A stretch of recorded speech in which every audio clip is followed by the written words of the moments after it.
بہت بڑی طاقت بنیں گے آپ اگر آپ کو سہنا آ گیا اور برداشت کرنا آ گیا. چونکہ جب آپ برداشت کرتے ہیں نا تو اندر میں ایک طاقت پیدا ہوتی ہے. وہ طاقت آپ کی روح کو پرواز دیتی ہے اور اگلوں کے لیے تسخیر کا کام دیتی ہے. اور اگر آپ پھٹ گئے تو بم کے پھٹنے سے کیا ہوتا ہے؟ تباہی آتی.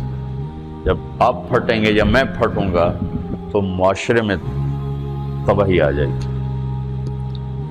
تو اس کے لیے آپ دو چیزوں کا اہتمام فرمائیں. ایک اپنی زبان کی حفاظت فرمائیں. آپ اس 400 کے معاشرے میں کوئی غیبت کرنے والا نہ ہو، کوئی جھوٹ بولنے والا نہ ہو، کوئی کسی کو طنز کرنے والا نہ ہو، تانا دینے والا نہ ہو. ایسی بات جو کسی کے دل پہ جا کے چوٹ مارے اس سے آپ اپنی زبان کو صاف کر لیں. کبھی اس پہ قابو پا سکیں گے، کبھی نہیں، کبھی رہ جائے گا، کبھی ہو جائے گا. تو جب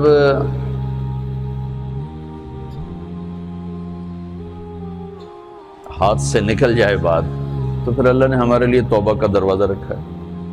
2 نفل پڑھو، اللہ سے معافی مانگو، جس پر زیادتی ہو اس سے جا کے معافی مانگو. اس سے آپ کی مزاج میں ٹھہراؤ آ جائے گا. تو میں آپ سب سے یہ گزارش کرتا ہوں کہ اس معاشرے میں آپ اپنی زبان پہ قابو پانا سیکھیں. برائے میرا بہت فائدہ ہوگا. ایک زندگی گزری ہے، شام قریب ہے، تو پوری زندگی کے تجارب نچوڑ بھی اس میں شامل ہیں. اور تجارب نچوڑ کو گولی مارو اور دیوار پہ ڈال دو. میرے نبی کا فرمان اس کے لیے کافی ہے کہ آپ نے فرمایا کہ 2 چیزوں کی ضمانت دے دو، میں جنت کی ضمانت دیتا.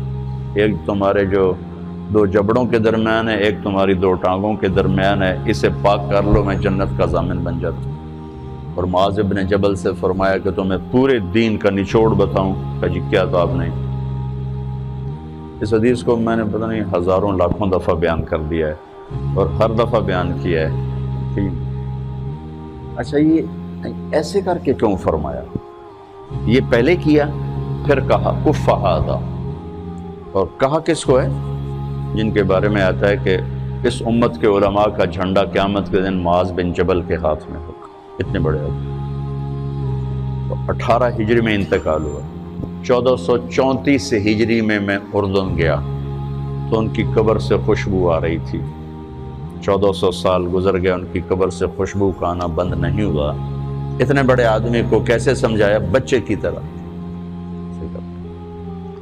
معاذ اس زبان پہ قابو. تو آپ سب کو، اپنے آپ کو بھی کہتے ہیں، وہ عرب خطیب کہتے ہیں اوصیکم نفسی اولا وایاکم کر کے عام طور پہ خطبہ شروع کرتے ہیں. تو میں بھی اپنے ذات سے شروع کر کے آپ سے یہ عرض کرتا ہوں بچوں کہ اپنی زبان پہ قابو پانا سیکھو. یہاں اس کی مشق کر لو. یہ چھوٹا سا میدان ہے، چھوٹا ایک تالاب میں ہے. آپ تالاب، یہاں سے نکل کر آپ ایک سمندر میں کودیں گے جہاں کہ رشتوں کی فہرست ہوگی، تعلقات کی فہرست ہوگی، ناگواریوں کے خوفناک خاردار کانٹے ہوں گے. کہیں کہیں پھول ملیں گے ورنہ کانٹوں سے بھرا جہان ہے. اگر آپ نے یہاں پریکٹس کر لی تو پھر آپ اس میدان میں جا کر انتہائی خوبصورت معاشرے کا فرد بن جائیں.